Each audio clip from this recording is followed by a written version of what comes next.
All right. What is up? Today we got a very special guest, longtime mentor of ours, Garrison Roy, also a co-founder of Inked Sports Performance. So Garrison, Sure. let's kind of build off of that. Talk about some of the experiences that have led you into Inked and what you're up to right now. Dude, yeah, it's long story. I'll make it relatively short. Um, I've always knew that I was gonna kind of do my own thing and obviously learning a lot of things along the way. You guys met me early on in my coaching career where, you know, was making that transition from playing to coaching, from Mhm. interning at the Florida Baseball Ranch at the time, Florida Baseball Armory now, to interning at Cressy's, to then going full time with the Florida Baseball Ranch. Had a really cool experience there, going to Taiwan a few times, uh, twice actually in 2 different years with Jimmy Wong. So that was pretty sick experience, and seeing the culture there and how even though the baseball game is the same, culture is very different, and seeing how people interact and how very organized and methodical those guys were was very eye-opening and interesting to see. Um, and that kind of sparked me to be like, okay, hey, there's bigger things to this than just playing a game, right? Like this is bringing multiple people together, helping young men mold themselves into better quality humans to create a better society and not have a bunch of tyrants or people who don't know how to take care of themselves health Mhm. wise, right? So um going from there to then I was like, all right, hey, I was kind of in a and people don't talk about this that much in coaching, but it was a burnt out stage of coaching for me, just coaching so much for so long in the off season. I was like, all right, I got to make a switch to kind of not be so bogged down with all this and not kind of be a hamster spinning a wheel where I'm just doing the same thing for other people and not progressing myself as a coach. So from there, obviously kind of went from that, coached in the college sector for a while, for a season at Limestone College, did that for a season. And I enjoyed it, but being in a very competitive playing environment and then also being on a same level Division 2 team, but also not a winning team was kind of rough for me. So I was like, all right, I got to win at something. Either it's business or win games and there were Yeah. stipulations at the time, this was pre-COVID, where you couldn't do remote training and coach college baseball at the same time. So I was like, okay, well, I don't want to limit myself to just the, you know, 26 or more plus guys that's on one college roster. Um, and fun fact, I actually kind of realized at those Division 2s, D3s, the reason why they recruit so many guys is because coaches actually get a surplus of the people that they bring on. So whether or not you're going to play for them or you're going to play on a JV team, which is really popular here in the Carolinas, just kind Mhm. of calling it out as it is, you get put on that to basically just pay the coach's salary. So if you are sticking on the JV team and you're not actually going to play for that varsity squad, that's kind of why you're in school. It's Yeah. I didn't realize that. It's kind of nuts. yeah, yeah. So kind of realizing some of that stuff, I'm just like, all right, well, I got to have something where I can actually make a difference with, and then connected with Tread early on.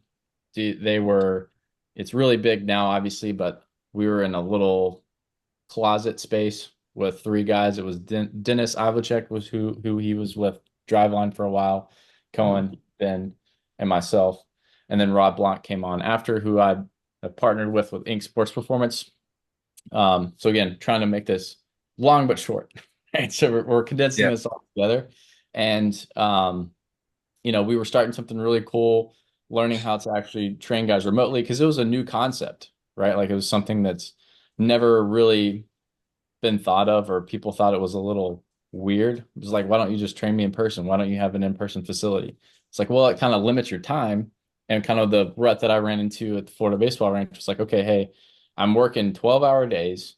I'm in person doing the same hamster wheel movement, but I feel like I can make more impact on guys' lives than just having to be there in person and running them through the same type of warm up, running them through this, right? So, and that's reflected a lot on how my coaching has evolved too, to not have so much monotonous stuff going on and add some variability in there. Then eventually, later on down the road, as Tread grew, we decided to part ways, decided to do my own thing.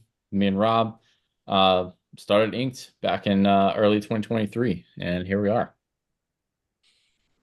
Here Nice. So we are. It's an awesome story. There we go.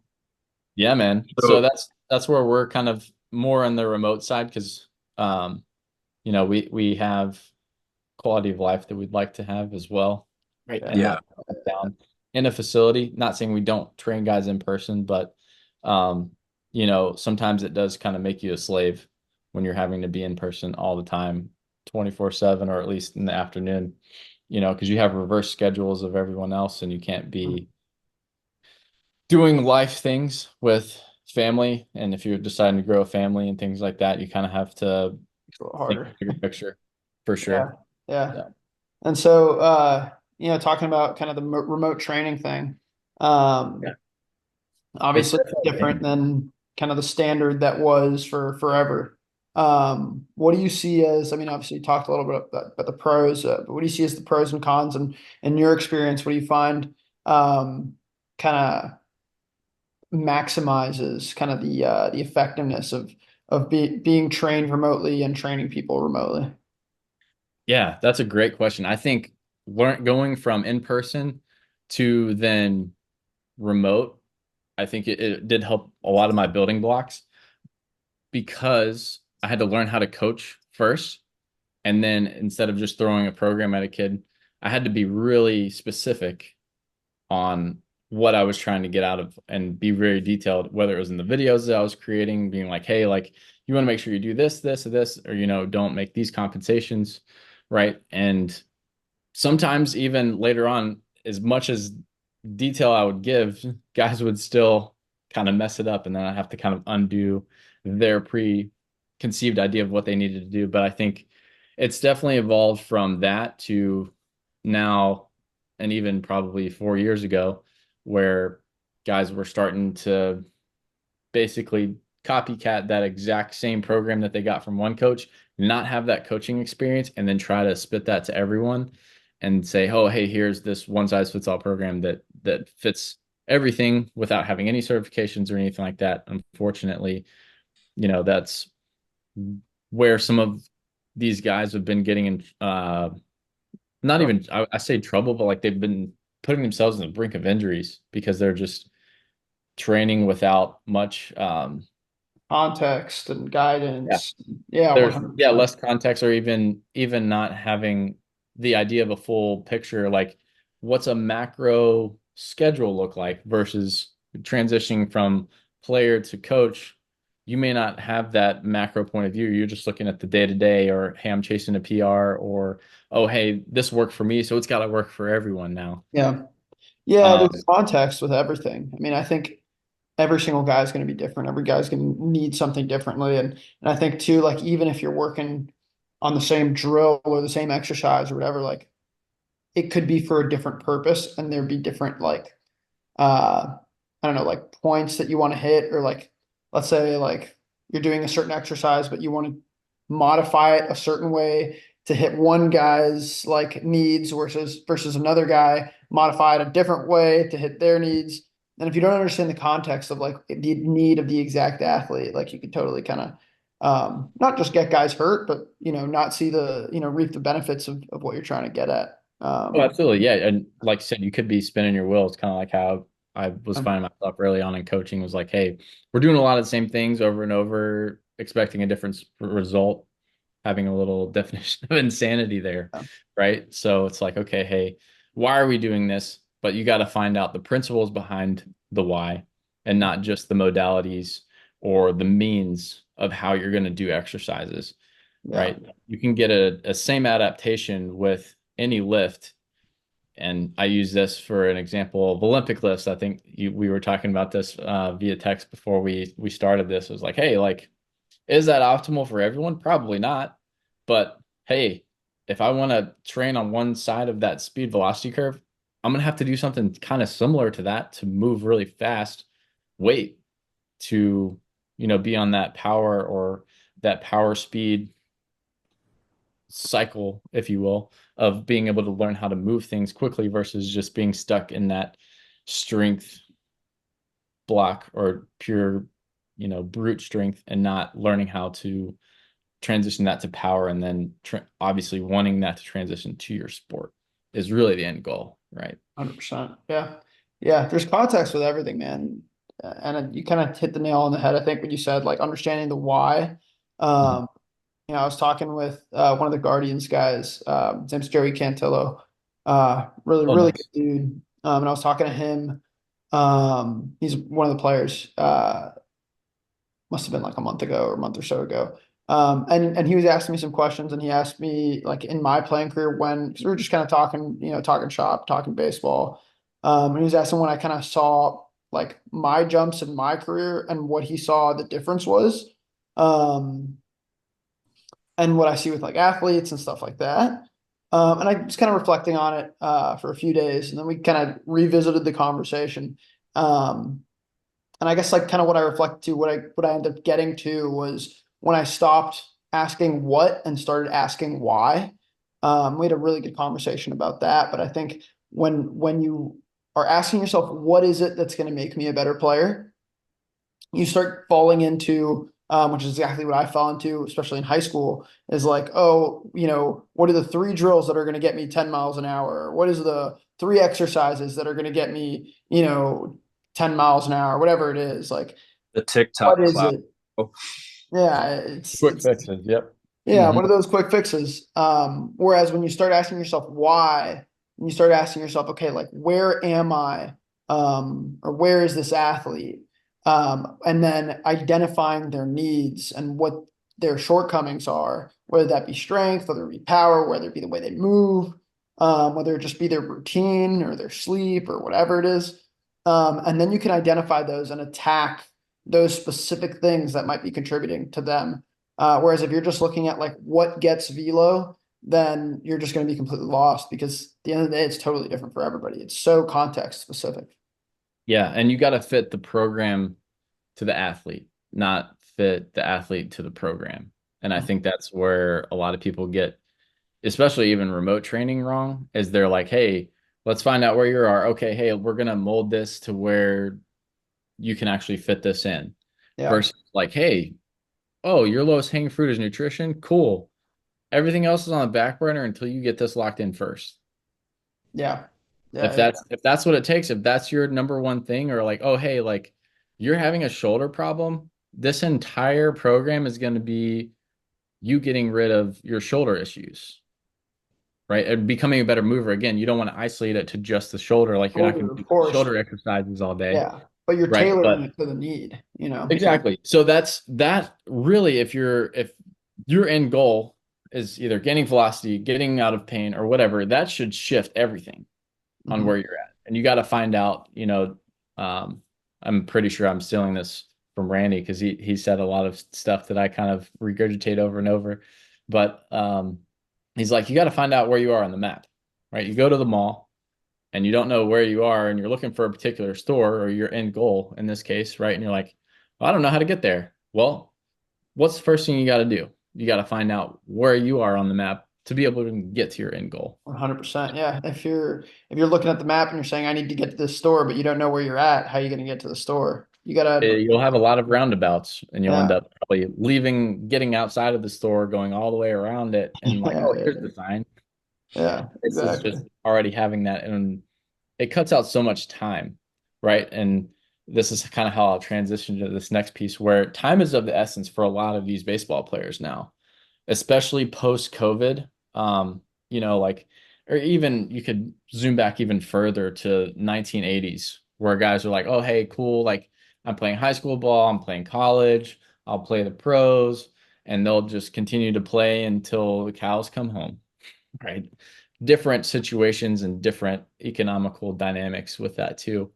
Um, so just even outside of the game, seeing how other things were being influenced by that. But now, on the major league side, right? Like they cut out some of the rookie ball teams or they cut out all these other teams. So now Major League Baseball has a very strict 165. I think it's the rosters, and Alex, correct me if I'm wrong, but it's like from your complex league all the way up to the pros. You can only have 165 dudes. They made a lot of cuts, and Yeah. unfortunately, I had to kind of witness a lot of releases this spring, Mhm. and it sucks, man. And it adds a lot more sense of urgency because you know guys don't have time to let things kind of come together. Like they got to Yeah. get there and they got to perform, or they're out because they don't got spots anymore. Oh, for sure. And I think if you're approaching, and if you're an athlete listening to this, like if you're approaching your training as a shotgun approach, to be like, let's just see what works. You're one, yeah, like we said mentioned earlier, you're wasting time, but you're also wasting effort and resources of whatever it might be that you're needing. So you need a lot more laser focused approach to what you actually have. But yeah, like really Yeah, it sucks like, and especially if you're identifying yourself within the game, you take that a little too personally. It's like, no, man, like we just have this rule set in stone. You might get called 2 weeks from now, be released from waivers and be on a completely different team or on the same team if yeah, someone gets hurt, right? Like that's how crazy it is now. And then same thing with college, right? Like during that whole transition of COVID, you had your guys's were in I your careers were in this rut where you're like, okay, hey, do I do a fifth year or a sixth year? And you had the options to do that. So that was putting a lot of those high school guys on the back burner because they could have transitioned into a as the position roster like, spots. hey, yeah, you get a little bit of extension of time, you get a little bit more opportunities for you, but for those other guys that cut out some of those opportunities, right? Yeah, And that was a trickle down to guys reclassing in high school. So they would go back a year. And so yeah, from that top level, and it affects everything further down the chain. 100%. one hundred We had percent. To go ahead. I was gonna say we had when my season got cut from COVID, they essentially told us like you're welcome to come back. You can take this COVID red shirt, and then they pulled a handful of players aside and just said, "Look, you guys are the only ones that we're going to allow to come back if you want to come back, because it's not fair to these incoming freshmen that got their season cut short, just like all of you did." So I'm wondering how many schools ended up doing anything like that as well, like us. I mean, when it comes to, I mean, you talked about the surplus earlier. I can't imagine that that would be um, in their, benefit. And I didn't necessarily come from the best program, so that probably could have been a horrible approach too. Um, but Sure. at I the mean, same yeah, time, yeah, at the same time, it probably did force a lot of seniors into the JUCO level. Um, and then there are the schools too who they over recruit and then they send the kids over to the JUCOs as well. So I think that the reclassing in high school is crazy because I had never heard of that before. Mhm. And I mean, what they're starting to do it in middle school too. Yeah, they're doing it in middle school just super early on. And thank goodness that NCAA was like, hey, we're going to cut out this recruiting thing where they can't talk to you until your summer going into your junior year now, which Yeah, is cool yeah, because like up until that rule, like there was kids literally 13 years old getting Yeah, committing like to verbal schools. commitments to the Yeah, big Power Fives like LSU. I'm like, what are we doing? This yeah, kid hasn't even freaking developed yet. How do you even know he's going to be a Power Five guy? yeah, Right? yeah. some of That those that guys. whole travel ball circuit's getting nuts right now. It's absolutely wild. Totally, totally. I think, baseball's in an interesting place, right? Because there's so many things that we're advancing positively in. Um, and with all the tech and, what we're learning about performance, like, it's getting crazy. Like, it's really cool how much we know now about how we can make people better baseball players. But on the flip side of that, we have so many guys that are becoming great baseball players Mhm. that, there's the competition level is becoming so high that, it's making it really, really hard to make it in this game. And then that's where you get some of this craziness is like, guys are desperate, guys are trying to make it. And it's tough. And I think that's something that I, experienced firsthand on myself is like going through high school. I feel like that was kind of when it was blowing up, like all this, like everything we were learning and, things were starting to change.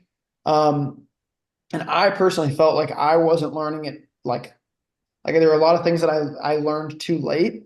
Um, and I think in this game, especially now that, the competition level is so high, like you can't afford to learn things too late anymore. You know what I mean? Like you gotta be, ready to rock or else, that's it because it's really, really hard to move up in the levels. Well, you're It's seeing tough. less two sport athletes now too. I mean, I know that you wanted to kind of touch on that, but I think that the specialization is starting really, really young now, as it could be a result of that. But Yeah, that's what I was gonna say. Is that a yeah, result? Like, is that a trickle down of everything else being uberly competitive that kids feel the pressure that they need to specialize in order to keep up with that? Or I think that because I'm coaching at the high school level off to the side, I think that they dropped the second sport 99% of the time, just 90%. Let's call it 90% of the time because they believe that they won't make the roster spot, that they're going to fall behind in development. And you could argue that they probably could lose a roster spot over that, depending on the school. Um, because the coaches now probably have that standard of if we don't see this kid year round, he must not care about baseball that much. Baseball must not be his number one priority. So that's probably another aspect of it. And when you get coaches preaching that, um, I think that makes it tougher. I'm not sure if that's a symptom or if that's just something we've had. I mean, I unfortunately specialized at a young age because I wasn't athletic and I didn't want to leave my comfort zone and go play other sports. I can't speak for everybody else with that, but I think in the modern day, the biggest reason is because people want to make that roster spot. And now they're in high school as freshmen and they're rushing to do that the same way that college guys have to rush and minor league guys have to rush, and everything's trickled down. Yeah. yeah, they're trying to prepare for something that's maybe a little further outside, like a high school guy trying to make, a college team. So he feels like he needs to specialize and put more work into that, or maybe a middle school kid trying to make the high school team a few years later down the road, right? It might be a little bit of FOMO. Um, but I think, a lot of them probably lack, in Joey's case, right? They had that lack of general athleticism. So if they're in a good training program, it actually does them a favor because they're missing a gap there and probably playing too much. So it's kind of catching up to where they needed to be physically wise versus just playing wise, right? Like they had really good baseball IQ or they know how to play the game, but maybe they were just short of that. So maybe cutting out some of those additional sports help them bring them up to another level of physicality, if you want to say it for that. But a lot of schools now too are recruiting out of these academies where kids are just, doing online classes in high school. And Yeah, like IMGs now, like yeah, schools yeah, the like popping IMGs up. are out here is like Combine, which is 30K a year for guys to just do online school and then go That's crazy. practice and play baseball, which is Yeah, nuts. That's yeah, insane. it's wild, man. And I think a lot of it, is stemming from that. Like the competition is so high, so guys are having to kind of like everybody seems almost. I mean, I guess from the experience that I've kind of noticed with a lot of guys is like from a young age, they're so worried about, whether they're going to get drafted or not, out of Mhm. high school or college. And they're like eighth graders, freshmen in high school, and they're like, oh, like, my shoulder's bothering me a little bit, but like I can't miss my next start because then I'm not going to get drafted in 4 years or in 8 years. And there's a little bit of like a hysteria there, Yeah. where guys are so worried about so far ahead in the future. When I try to keep that perspective and like get guys, to have that perspective of like, all right, like focus on where we're at now. Focus on, don't go crazy thinking about like where we're going to be in 8 years and 4 years. Like let's focus on where we're at. Let's, make sure that we're staying healthy. Let's make sure that we're getting all the things right so that when it comes time to then get seen by colleges in 2 or 3 years, you're prepared for it. You're not just, like now is not the time yet. I'm sorry, but your travel ball tournament this weekend, you're not going to have a bunch of big league scouts there, writing No, your name down. I think your a lot of perfect guys. game stat or whatever you're ranking in perfect game at the age of 12 is not going to be indicative of where you end up in college or pro. Exactly, exactly. And I think a Yeah. lot of guys have kind of unrealistic expectations of kind of what's going to happen so early on in their careers. And I think that's leading to a lot of issues in the game, especially injury. Right now we're seeing a lot of it in the pro level, but just because it's so public, but it's all around the game. And I think even in the pro level, a lot of why guys are getting injured is because they've already had a TJ or they've already had some sort of arm injuries all throughout their career because they were probably in travel while, throwing an unbelievable amount of innings multiple times a week. And by the time they get to pro ball, their arms are already just totally shredded up. Posted Um, for sure. yeah, I think some of that also stems from there is a fine line between babying someone and then being competitive. Like For there are sure. probably some private sector coaches or facilities that preach too much on the side of caution compared Yeah, to, pro the orgs coach. too. Pro orgs too Yeah. are very cautious or like, oh, let's not promote this guy too soon. Let's not do Yeah. this. Say what you want about the Pirates. I think they actually did a great job of Paul Skeens and like not jumping the gun a little too soon, even though he was already at a really high level. They're Mhm. like, hey, Yeah. make sure he builds up some innings here, not just throw him into the, biggest show Yeah, on earth. People will debate on that, but I mean, some orgs don't even have a plan for yeah, like Yeah. projected yeah. out like how Skeens did. Yeah. Yeah. And I I think think that's it's the big thing is like having a plan and a goal and like following it and not just, going crazy, because you're so worried about the future, whether Mhm. you fall on one end of the spectrum or the other, where you're throwing an unbelievable amount of innings, training like crazy, not taking time off, or the other end where you're like, oh, I have to protect my arm. I'm not going to throw, more than 30 pitches in a game until I'm a senior in high school. Like, I think as long as you have a goal and you understand the context of where you're at and what is safe and what is not, I think guys, at the end of the day, it comes back to like understanding why we're doing what we're doing. Oh, for Um, sure. but yeah, Well, zooming out and like we kind of outlined the trickle down from big league level rules down to like, travel ball little league, but now even affecting, rippling out and up, right? We all watched the movie Moneyball, right? Like yeah, that was the big craze of like the early 2000s, like learning and trying to start measuring things, measuring all this data. But like, hey, what do you do with it?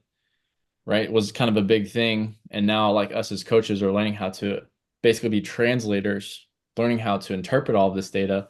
But because of those smaller output of times and because there's so much pressure now, like all of these owners are not running it as a hobby anymore like they used to in like the 80s, 90s. It was just like, oh, hey, like, yeah, I own this team. It's more for the clout, but they didn't look at bottom dollar. So now these Ivy League owners are rolling in and they're measuring everything, right? So it's almost putting undue pressure on these pro guys to make sure that they're hitting all these data points.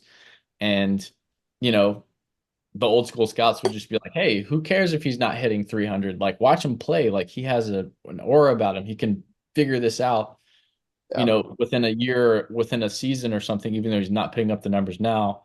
Or, on the flip side of that, it's like, oh, hey, this pitch is really nasty. He needs to throw this more. Okay, well, can his arm hold up with that? Right. I did that in a previous podcast where it's like, if you want to say, like, hey, why are there so many arm issues?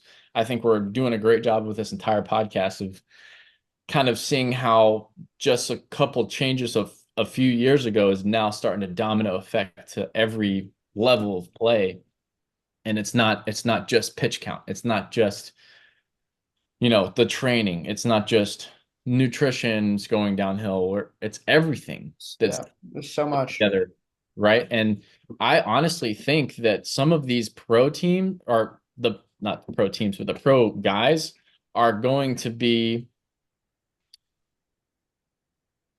you'll see less of the 20-year plus veterans because baseball is becoming so younger and so focused on the stats that like the guys, for example, Adam Wainwright, who recently retired, like I watched him play in one of his last games. He was throwing 86. Yeah. He could still get dudes out.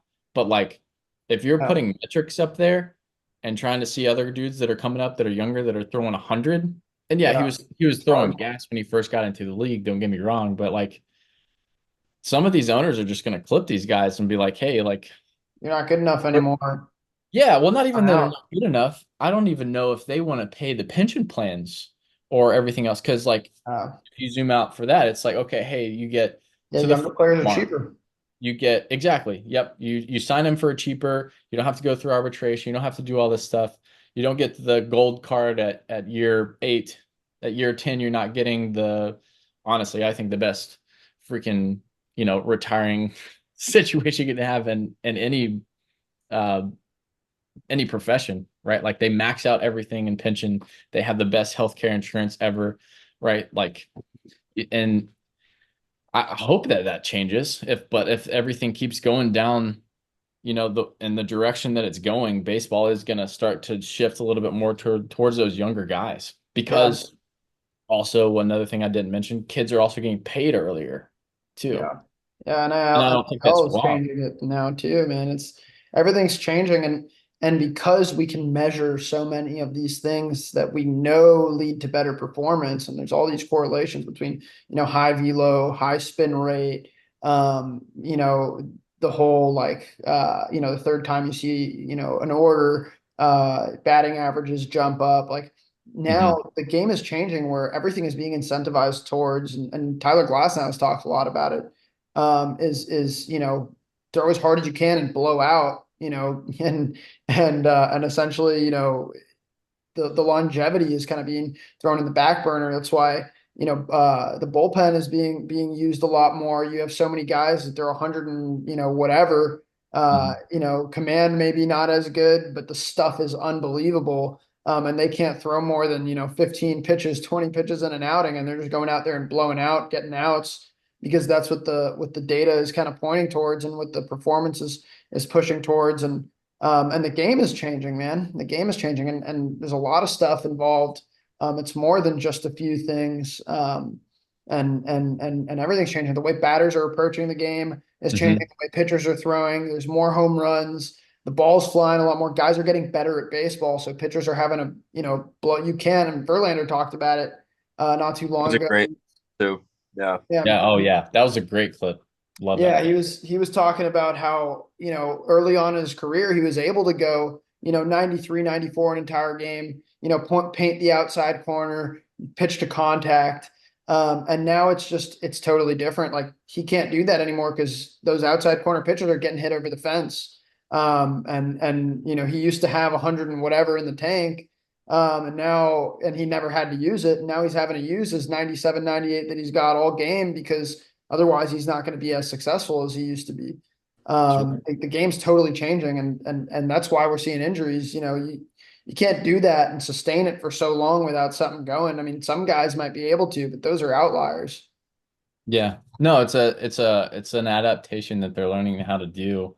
And I think right before like this whole, analytics era, if you want to call it that, started to come in, Cliff Lee that I met when we went to the same high school together, he was on that track like early in his career. He's like, hey, I'm gonna throw the crap out of it. Just and even in high school, like he had shoulder problems, but would throw 95 in high school and got picked up by the Indians. Oh, don't know what that was. And in high school. And then he's got sent up and down to the bigs and tried to figure things out. And sure enough, he was like, hey, I just had to pull back my fastball a little bit. Like, yeah, I can throw 95, but for me to be able to deal and compete, I was throwing 91, 92, spotting up, right? Yeah, And he was probably, in my opinion, if you're a Cliff Lee fan, you knew that he was absolutely dealing when he was with the Rangers and with the Phillies. But like that guy could dot anything, put it Hmm. anywhere that you wanted, yeah, and didn't have to blow it by guys and still got the job done. yeah. right? The kind of the lost art of Greg Maddox's pitching era. Yeah. But I don't I want to think, go on like too much of this being a rant of like, hey, this was wrong with baseball. Like us as trainers on our side, and Alex, you being a physical therapist, like there's solutions to this and what we can yeah. do and help guys evolve from that. So let's talk about that for a little bit. Yeah. And I think, to put it into context, we're kind of talking about a lot of this as like it's something wrong with the game. I think ultimately at the end of the day, like those performance, like the numbers we know about performance and like how this correlates in velo and spin rate on, like, yeah, it affects performance in a positive way. Like it'll make you a better pitcher if you're, throwing better stuff and your stuff is harder and all that stuff. So I think we have to keep in mind, and where a lot of people that are, publicly speaking about this can't forget is like you can't tell a guy to be worse at baseball. Like this is their livelihood, this is their job. You can't tell them, hey, why don't you just pitch a little worse and you won't get hurt. But then at the end of the day, you might not have a career. Right. So the solution isn't to tell guys, hey, don't do all of these things and be so good at baseball. The solution is, okay, now let's adapt. How do we respond to all of this and create, a human body that is resilient and can handle the demands of the sport as much as possible. So I think from there, that's where we start building a foundation of like, uh, you know, a mover that can handle a lot of stress and building volume. And I think at the younger levels, it's less understood. I think in pro, I mean, depends on the organization, but of course, there are some really awesome professional organizations. I was able to see it firsthand with the Guardians of like how well they plan everything out and how early they're already starting to build volume on their pitchers, making sure that they're ready for go time. Those we had a lot. I mean, Guardians was really cool because they had the majority of their guys were at spring training early, which was pretty awesome. And they were building up like their volume for spring training way before, not way before, weeks before spring training started, which I thought was really cool to see. Just to see, how ahead of the curve they really want to be, so that they can do it in a way that's preparing them for the demands of the full season, the amount of stress they're going to see, not just the volume, but also the load and the stress, the velo, all that stuff. And really being proactive about it. But with younger guys, and we've seen it with a lot of the high school guys, is they're not even starting to throw until a few weeks before their first outing, and then they're expecting to go 7, 8 innings in their first outing of the season. And then they get mad when they're getting hurt. And it's like, hey man, like, you got to take care of your body more. You got to prepare yourself for the demands of the season. You can't just go out there and expect to throw 100 and whatever pitches on your first, second, third outing of the season when you had just started throwing a few weeks ago. Like there's a lot of preparation that needs to go into it. And I think a lot of people don't even realize what the guys, doing it at the highest level are doing to take care of their bodies. Alex, Yeah. in your experience when you were with the Guardians, do you know how much time the average pitcher was taking off when the season ended? And I'm not just talking about taking off like from throwing, trade, like just like the whole thing. How long did the average guy generally take some time off before they started playing catch again, at least? That's a good question. I think it varies so much on the guy that it's really hard to. I don't think I could give you an answer there. But I Yeah. do know the majority of them didn't. They didn't spend a full off season being off. Like the vast Hmm. majority of them took a couple weeks, a few weeks, and then we're right back to it tossing. Maybe not going super high intensity in the off season, but I know the Guardians are big proponents of the idea that, and there's research to back it, and I'll kind of allude to the research is like when they looked at UCLs after an off season of being off of throwing, the UCLs were thinner versus the guys who continued to throw in the off season. The UCLs stayed thickened, which meant that they were more resilient. They could handle more stress. And so the Guardians kind of really subscribe to that, where they do push guys continuing to throw in the offseason and kind of throwing year round. That doesn't mean that they're, doing a bunch of, high intensity, crazy stuff in the offseason. Hmm. But they are maintaining, some volume and some effort to make sure that those structures are still being stressed and being maintained, maintaining their resilience. So, I don't think I can give you an answer of what everybody was doing specifically. But I know the Yeah. vast majority of those guys were throwing in the off season, and they all had their routines. I mean, I don't think I encountered a guy that wasn't training in the off season or doing something throwing. A lot of those guys, I know Shane talked a lot about how he was spending a lot of time in Driveline in Arizona. Figured out a lot of really cool stuff. He was doing a little bit more training, trying to up his game a little bit. Um, for pretty much for the most part, I think every single guy was at a facility somewhere. If not, Yeah. the Guardians have their winter off-season program that gets started once the dead period is over, and they opened up, and we had a bunch of guys in house from day one of the winter off-season program. So that was pretty cool to see. Like most of those guys, they're getting after it all off-season. Mhm. They may not be super high intensity, but they're definitely making sure that they're maintaining their some level of stress to maintain that resilience. And I think a lot of guys miss that, where they think that they can just pick up a baseball and go after it. When you're young, you might be able to do that and feel good, but Mhm. as you get older, your body can't handle that so much. Eventually, it takes a toll. It's a lot of stress. Your body's going to break down if you keep on just picking up a baseball and getting after it. But Oh yeah, yeah. I mean, Garrison, what are your thoughts on that? And what's your kind of experience that you've seen with a lot of guys? I think the context is big on that too, right? Like if a guy's having a lot of arm problems, and I used to be like super anti, like don't stop throwing.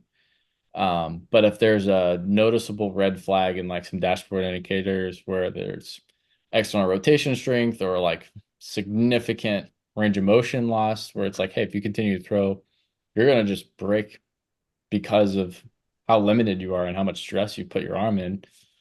A great example would be like a TOS guy, right? Like he has zinging going down his arm, right? And again, very context specific and very, um, this one situation isn't going to be for everyone, right? But if that guy continues to throw after having a really long season and having some symptoms later on, right? Having numbness in his pinky, and you're just like, okay, clearly that's like ulnar nerve. He's going to do more harm than good continuing to throw. So that's why Alex is probably also alluding to like, hey, I can't say that everyone did this, because if this guy ended the season where he was kind of run down, his velo was dropping down, he probably needs to take a little bit of a break, hit some of those strength numbers, or maybe just tissue quality, check off certain boxes to then start throwing again. I think that's definitely more ideal than just almost saying like, hey, everyone needs to throw Yeah. in the offseason. But I do agree Yeah. with you that also the blanket term of what's been overdone as well is everybody needs to Pick shut down. off. Yeah. Exactly. I Yeah. think you hit the nail on the head right there. It's so context specific. Totally depends on the guy and where they're at. And I do think that there's value in taking time off. Like there is the Oh, other flip side where mental guys too. Yeah. don't see, yeah, they don't see a value in taking time off from throwing. I think there is value in taking time off, especially if guys aren't recovering well. When you see guys that are just they're not recovering in between throwing sessions, they're more sore, they're more tired, performance numbers kind of dip. There's value in the take a couple weeks off. But I think where a lot of people, especially a lot of physical therapists, I'll speak for my own industry, where people kind of get in trouble where they say, okay, like 2 weeks off, make sure that you ice and put some stim, and then we'll get you right back to throwing and just jump you in. And something They needs to don't change change, anything, right? Yeah, Yeah. It's like, something hey, needs to change at some point, and there has it's to be. the yeah, Yeah, it's the go equivalent ahead. of like, oh, hey, we have a car. It's breaking down every time I get up to 60 miles an hour. If I hang out down here below 60 miles an hour, it's cool. Well, let's just not drive it for a couple weeks and then take it back out there, see if we can slowly progress and increment it back up without fixing the engine, Yeah. right? You And got it's to like fix what's once you get wrong to with it 60 first. miles an hour, there's going to be an issue. Uh, Hmm. yeah, you got to fix the problem 100%. Yeah. And so I think you hit the nail on the head earlier on when you were kind of talking a little bit more about making guys better movers, better problem solvers, right? Like they got to learn that stuff along with learning how to become a better thrower, better athlete, better pitcher, better hitter, whatever situation they're going to put themselves in. Because if they're not moving well, they're not going to perform well. They'll compensate for a short period of time, but at what cost? Yeah. you know? And 100%. so if you're getting back to that point, it's like, oh, hey, yeah, let's rest. Okay. After that rest period, what are we going to change? What's going to be different? Not saying that you have to completely revamp and reinvent the wheel. It's not Yeah. really what I'm saying. It's like, hey, let's make a small adjustment Yeah. for certain things. Or like the guy who's coming back from TOS, for example. Okay, hey, like, do you need surgery? Okay, no, I don't need surgery. All right, well, let's make sure you're staying on top of soft tissue work and keeping all the area here. Make sure your training's not, causing some of these TOS symptoms for everything in this AC joint to be compressed. Right? Like maybe there's breathing exercises that you can do, Yeah. Yeah. a lot of other things that you can kind of unpack there that you're still getting better even if you're not throwing. Yeah. Yeah. So, Definitely.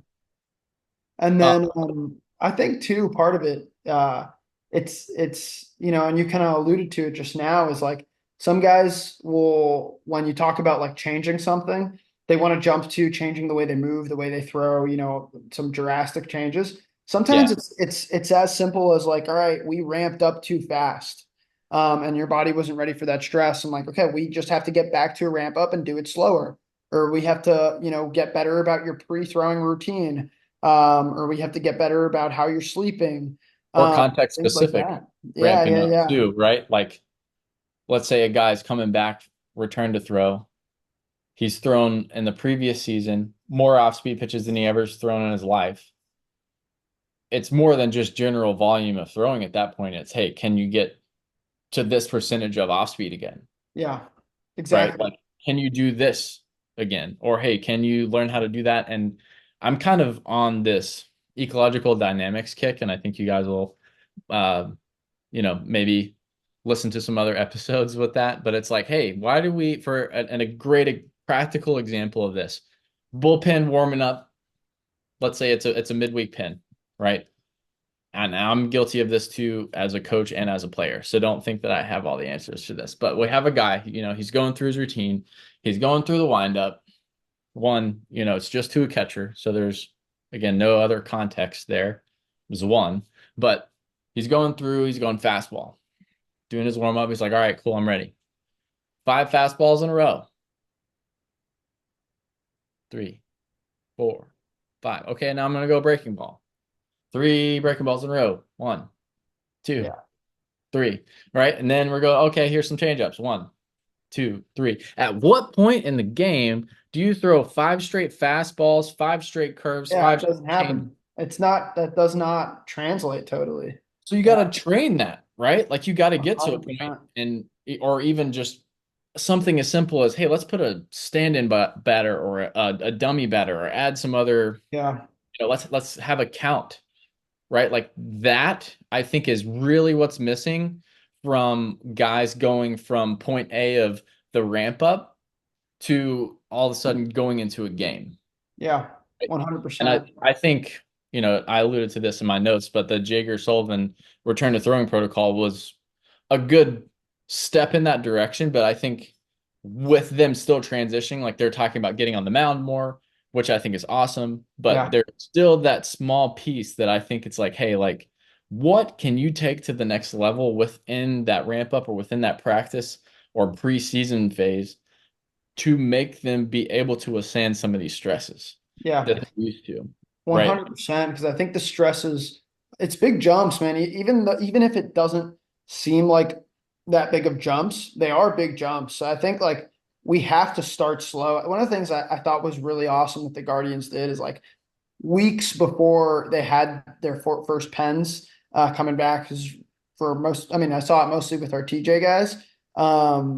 But weeks before they got onto the mound for their first pen, after the throwing session, I mean, weeks before they would start just tossing off of the mound, and then weeks before that, they would literally just go to stand on the mound and just hang out, do some dry reps, just feel the slope, and just be there. Look at a catcher, like look down the slope, because it's more than just the physical stresses, but there's Yeah. psychological stresses there too, right? If the first time you're jumping on a mound is when you're going to throw your first pen, like your heart's going to be racing, your adrenaline's going to be up. That's going to increase your stress. You're probably not going to move as efficiently. Mhm. There's going to be a lot there. But if you're kind of easing yourself into it, for a few weeks, you just spend some time on the mound, do some dry reps, feel it. Then for a few weeks, you're just playing catch on the mound, like 5 fastballs, nice and light, feel it. Then your first pen, you get up there, you keep the intensity dialed back, you take your time, like a 5 to 10 pitch pen, just fastballs, nice and easy, feeling it. Then you ramp up from there. It gives your body some time to assimilate. And then when you start to More see, confidence too, right? It's yeah, almost like, exactly. hey, I'm familiar with this versus this might be a bad comparison, but like a guy who's in the military coming back from a PTSD spout, right? Like before he goes back onto the field, or police officer, whatever it is, and like let's say he has an encounter with something that was really tragic, and the first time that he goes back into the field is there's no training or no like easing into it, no going straight into using a gun. Like you can only imagine that it's going to go bad. Yeah, Yeah. 100%. And that's a lot of these guys have something similar. They have a little bit of that PTSD. Like, imagine the last time that they threw a baseball off of a mound, their elbow blew up. So, like, or whatever the injury was. So they're going to get up there. They're going to feel some levels of anxiety. And then same thing with like starting to see hitters. You can't just jump from a regular pen to seeing hitters. You got to start working in some like ghost hitters, ghost ABs, then jump into maybe some live ABs, then you jump into a simulated game, then and You like add that runners and you you add yeah, situations. Yep. exactly, you Yeah. add a little bit at a time, so you're not just jumping because some guys will kind of mix it up and they'll think to themselves, oh, they're on the mound, that's the same stress as in a game. Yeah. Totally not. There's so many more variables. And it's so easy for us too on the training side to say that, but even me being on the coach's side, and I'm sure Joey, you can kind of attest to that too. Like when you're expecting these kids to go from Christmas break and all of a sudden like, hey, we got 2 or 3 weeks and then we're ready to rock and roll for the training. Like you kind of have to compress that a little bit. Yeah. So getting them to a point where it's like, hey, you need to be at this volume here. Okay. And then when you get here, we're going to start introducing things. But you could probably push back some of those scrimmage games or things like that to help, assist with that.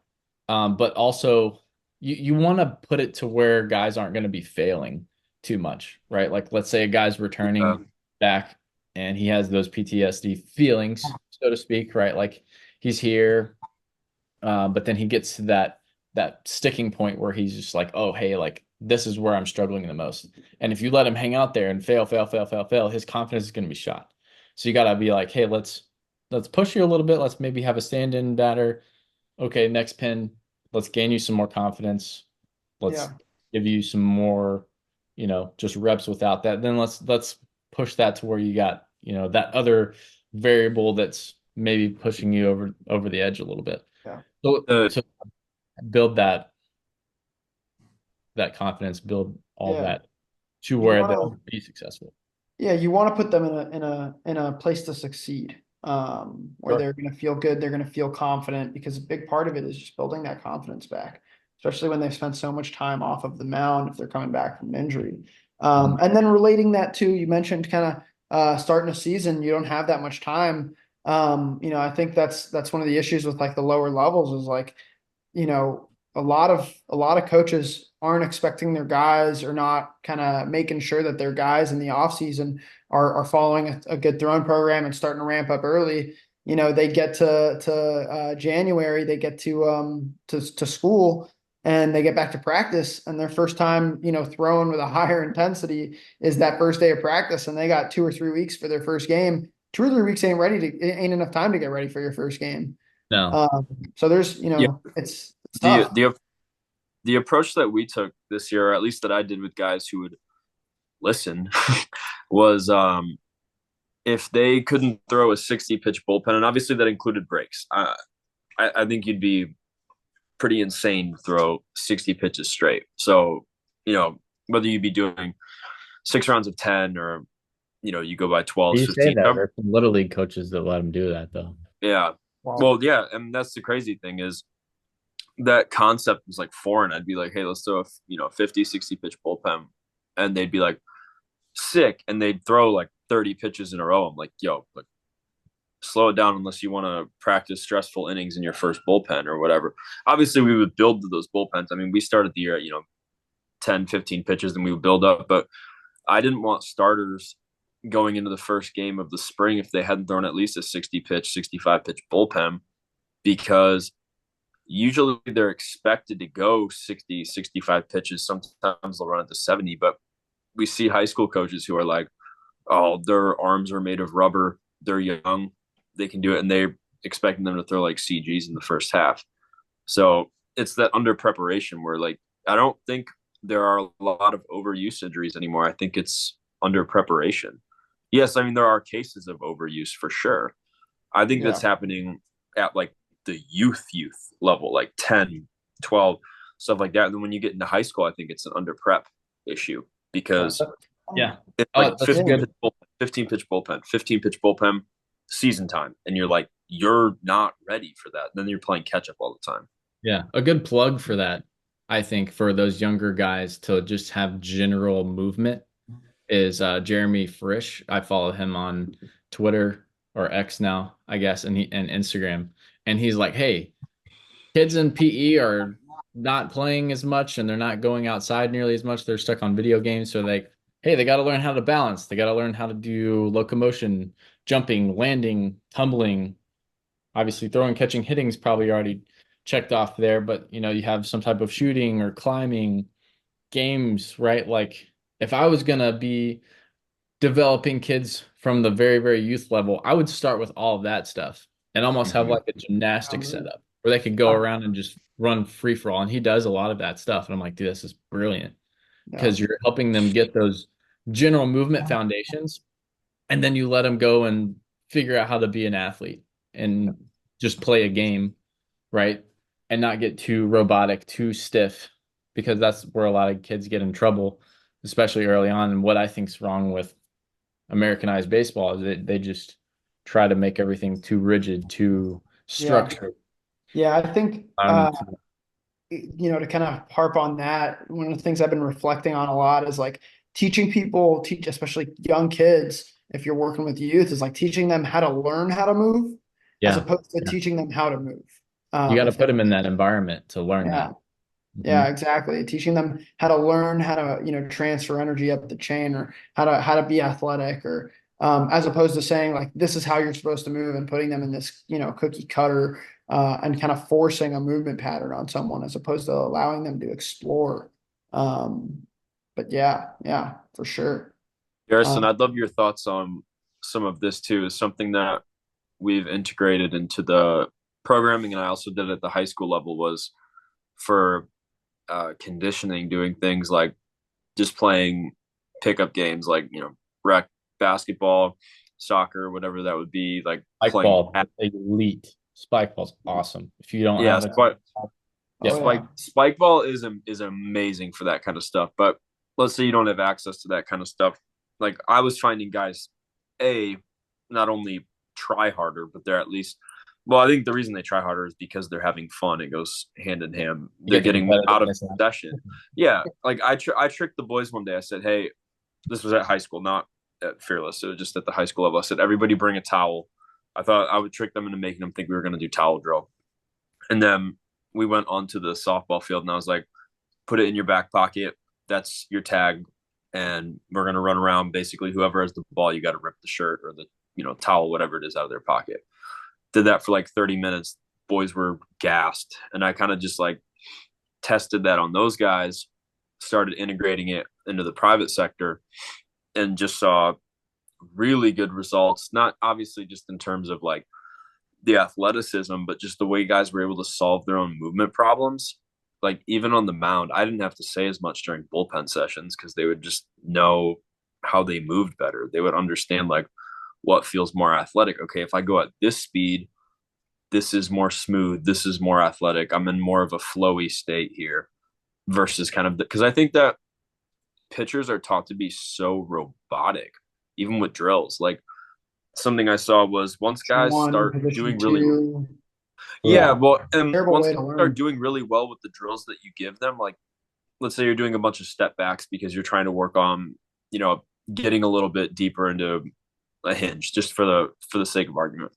They're doing a bunch of step backs. Then they improve their hinge really well, and everything's pretty clean. I don't think you need to give them more drills. I think you just need to make them be more athletic and keep throwing like that.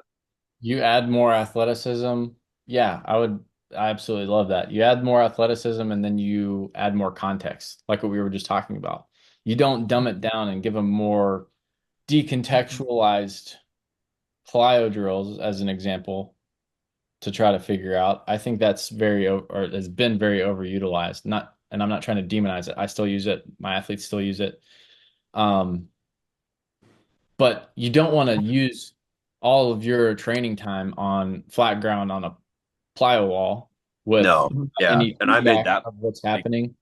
Sure. I mean, dude, I did it even early on in my coaching career. Probably when I was coaching you guys, I was like, hey, you're going to throw 100 plyos today. All right. Like we all learn from it.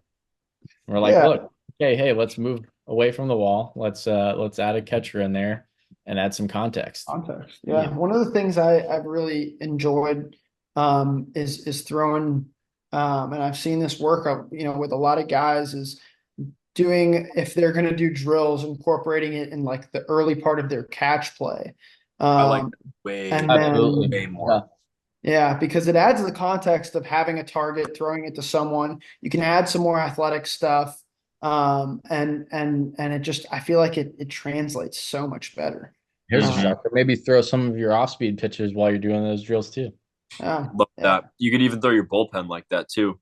I Yeah. mean, yeah, you could do a step back bullpen. You could do a quick. I mean, I don't know about like yeah, you could do a quick pick yeah. bullpen. Yes. Feel the slope with some of that Yeah. stuff, I and wouldn't get do too that many of those, but context. yeah, you could do it. No.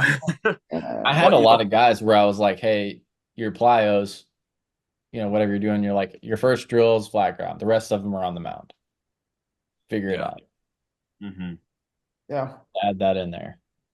Yeah, yeah, I like that a lot because again we don't want to just take drills and do drills to do drills.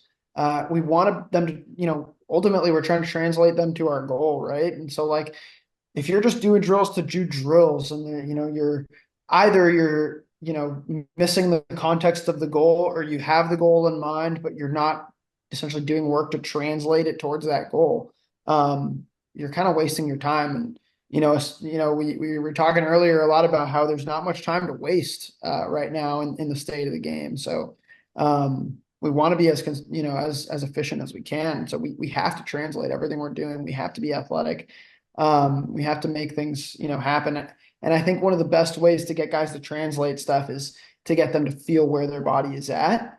And that includes just allowing them to be athletic, but I think it also includes them building awareness with where their body is at. And so one of the things I like to do with whether it be drills, their catch play, they're throwing pens, is asking guys, what they felt or what they feel before telling them what you're seeing. Because then they start to make, those connections. And sometimes they see things or they feel things that you miss, or they feel things that like sometimes you'll have a guy miss a spot, but you'll ask them what they felt, and they'll be like, the result wasn't where I wanted it, but I felt this, and this felt really good.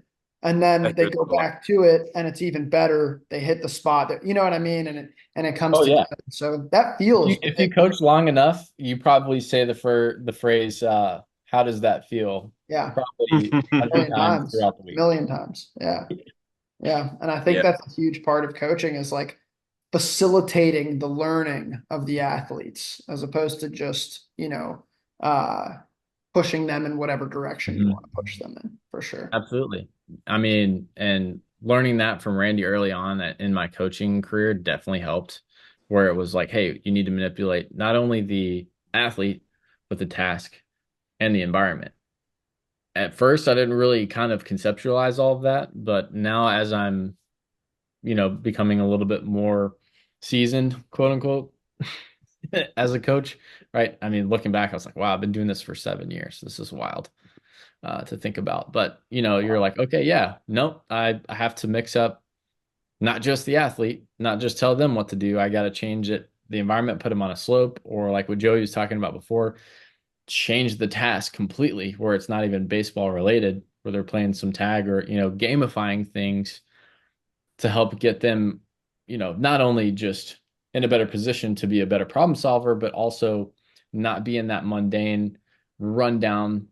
Oh, hey, I just got to go through this routine again, right? Like, and they're not Yeah. going to be mentally engaged in that, which is going to cause for burnout, I think. Yeah. I think that's what a lot of burnout is a lack of being able to express their creativity and their unique, authentic movement. Yeah. Yeah. And I think too, Otherwise, not just, burnout, but if you're not like fully mentally engaged in a task, there's a lot of motor learning implications there. yeah, You're not going to pick up, what the goal is, right? Your body's not going to improve and at least as efficiently as you'd like it to. But if you're fully mentally engaged, you're locked in, you're having fun, you have that kind of excitement, that energy, typically you pick up things a lot faster. absolutely. Yeah. All right. I think that's a good spot for us to kind of leave off. We'll have to Dude, do, yeah, we covered so uh, much. That's yeah, awesome. yeah. I Yeah, think this could be a we'll have to have some more episodes and hit some of these topics even more. This is a blast, man. Garrison, why don't you tell our listeners where they can find you? Yes, sir. Well, it's at Royal Performance on pretty much everything. Obviously, plugging my podcast as well on YouTube, but then also Instagram, TikTok, X, whatever platform you got. LinkedIn is a big one for coaches now. Um, yeah, just ROYALPER, the number 4, MANCE. That's usually where most of you guys could probably reach out or email in the zone podcast 123 at gmail.com. Or if you got my number, hit me up. Probably had the same number for the past probably 10, 11 years. So it hasn't changed. And if you text me in the past and I've never responded, it's because you probably had an old number that I no longer use that was affiliated with a particular company that I no longer work for. Just put it that way. But yeah, all right. It's been a pleasure. Hope everybody enjoyed this episode. Garrison has been a huge mentor for Joey and I, especially in our playing days and early on in our career. And now he's a great friend of ours. So it's been a let's pleasure to not forget have you men's on, league, Garrison. fam. Let's not forget men's league mentor too, bro. Love it. All right.